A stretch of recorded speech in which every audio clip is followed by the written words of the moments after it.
Another bull retracement, I think a little bit different analysis though. So I want to get Coach Matt's take on this one. TWLO and Coach Frank specifically cited the weekly chart. It's a deeper retracement on the daily here, but it is a retracement.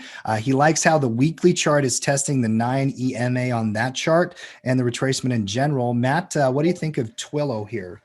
Yeah, if you go back to the daily chart on Twillo, you do have a retracement, but it's in that deeper pullback scenario. Whenever you see that deeper pullback, especially in a hot market, you really got to be a little cautious of that. So the question is, all right, why the high base fell? Why did the bull flag fell? Why did the bullish retracement fell? Why did the 9 EMA? Why did the 20 EMA fell, or the 20 SMA?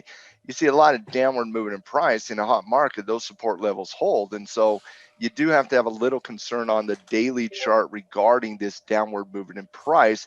And when you do have that concern on the daily chart, you got to stay away from swing trading mentality, because when you violate so many so many support levels on the downside, you got to fight through a few resistance levels on the top side. And so you got to be a little bit concerned there.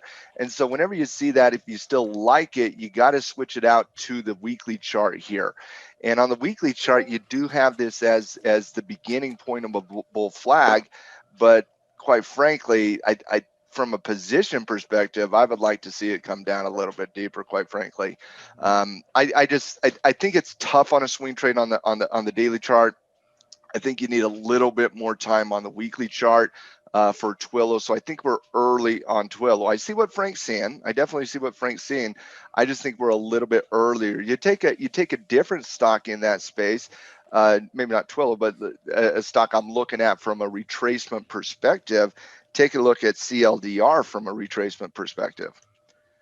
I'm looking at this and I say, okay, I got a deeper retracement on the other one, but here on CLDR, a company I like the momentum. You got to like the very, very consistent pullback coming into that 14 handle. Obviously we have a little bit of increased volatility over the last few days, but that's to be understood given the backdrop of the last few days in the market. That rising 20 is coming up to those wicks there, and I think you have a much better swing trade here on this type of retracement that did not violate all those other support levels on the downside. So I think Frank's correct in switching that out to a weekly chart, but by doing so, you need more information there. You got to give it a little bit more time. I think on a retracement, I think something like a CLDR is setting up a little bit more. I think it's setting up sooner and is more actionable coming into today or tomorrow.